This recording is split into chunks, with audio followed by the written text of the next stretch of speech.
مولاي صل وسلم دائما ابدا على حبيبك خير الخلق كلهم. السلام علیکم ورحمۃ اللہ وبرکاتہ. حامد و مصلی اما بعد.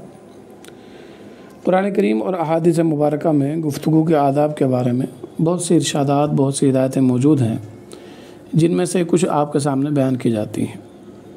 مثلا آواز نہ تو بہت زیادہ اونچی ہو اور نہ ہی بہت زیادہ پست. اگر سامعین کی، سننے والوں کی تعداد بہت زیادہ ہے اور آہستہ آواز میں ان تک بات پہنچنا ناممکن ہے تو پھر ضرورت کے مطابق آواز کو اونچا رکھا جائے. اسی طرح سے گفتگو کی مناسبت سے آواز میں مناسب اتار چڑھاؤ رکھا جائے. بے موقع چیخنا، چلانا، زور سے بولنا یہ وقار کے خلاف ہے. اسی طرح سے گفتگو صاف اور ٹھہر ٹھہر کر ہونی چاہیے. حضرت عائشہ رضی اللہ عنہا فرماتی ہیں کہ نبی اکرم صلی اللہ علیہ وسلم کی گفتگو تم لوگوں کی طرح لگاتار اور جلدی جلدی نہیں ہوتی تھی، بلکہ صاف صاف ہر مضمون دوسرے سے ممتاز ہوتا تھا. پاس بیٹھنے والے اچھی طرح سے ذہن نشین کر لیتے تھے.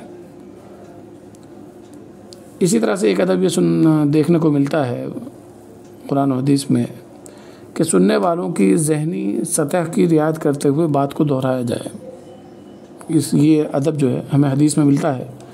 حضرت انس رضی اللہ تعالیٰ عنہ کہتے ہیں کہ نبی اکرم صلی اللہ علیہ وسلم بعض مرتبہ کلام کو حسب ضرورت 3 مرتبہ دہراتے تاکہ سننے والا اچھی طرح سے سمجھ لے. اسی طرح سے ایک ادب یہ ہے کہ شروع سے لے کر اخیر تک گفتگو منہ بھر کے ہو، الفاظ کاٹ کاٹ کر گفتگو نہ کی جائے.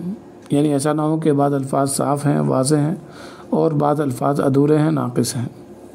اسی طرح سے ایک ادب یہ بھی ہے کہ جناب اسی کے ذیل میں آپ سمجھ سکتے ہیں کہ ایسا نہ ہو کہ کلام کا ایک جز وہ تو بہت واضح ہے اور دوسرا جز غیر واضح. مثال کے طور پر آپ کوئی شعر پڑھ رہے ہیں تو شعر کا ایک مصرع بآواز بلند پڑھا اور دوسرا مصرع بہت پست آواز میں، تو یہ بھی مناسب نہیں.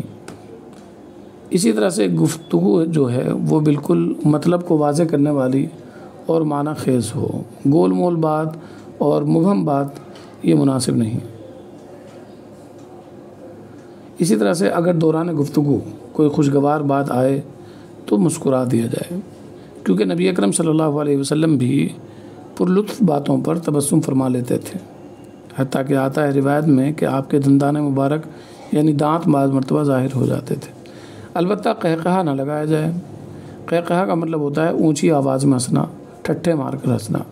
یہ وقار کے خلاف ہے، نامناسب چیز ہے. والسلام علیکم ورحمۃ اللہ وبرکاتہ.